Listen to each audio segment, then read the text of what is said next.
Toujours au chapitre culture, aujourd'hui paraissait en librairie le tome 100 de One Piece. Ce célèbre manga a été imprimé à 250 000 exemplaires pour coller à la demande. Un record pour ce genre littéraire en France qui devance désormais la sacro-sainte BD franco-belge. Marine Nadal, Eléa Timène, Bruno Pilet et Christophe Guinou.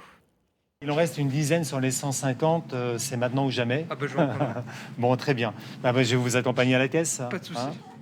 Dans cette librairie d'Angoulême ce matin, les fans de la série One Piece se pressent pour cet objet, la version collector du tome 100, habillée de sa couverture en simili-cuir.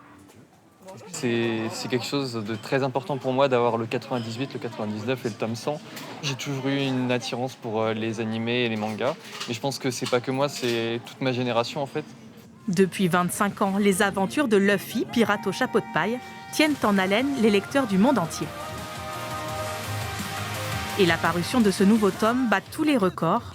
250 000 exemplaires ont été tirés, autant que pour un prix Goncourt. L'œuvre de Eiichiro Oda est incroyable. Voilà, à travers le temps, elle a réussi à perdurer, à me faire toujours vibrer. Voilà, l'intrigue, elle est toujours prenante.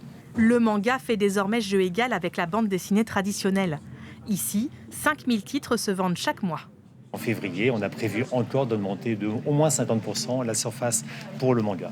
Et en termes de chiffres, ça représente quoi ? C'est juste énorme. Maintenant, ça fait plus le monde de la bande dessinée adulte et jeunesse réunis. Un engouement dopé par les confinements, selon cet éditeur poitevin spécialisé. Comme ses concurrents, il a depuis augmenté le tirage de ses séries phares. Un titre comme celui-ci d'Aluchan qui est en sélection à Angoulême, je pense que si on l'avait sorti il y a une dizaine d'années, on en aurait peut-être imprimé 1400 et on en aurait vendu 800. Aujourd'hui, on est déjà à 1800 sur le nombre de ventes. Conscient du succès croissant du manga, le Festival de la bande dessinée lui dédie même son propre espace d'exposition depuis 2018.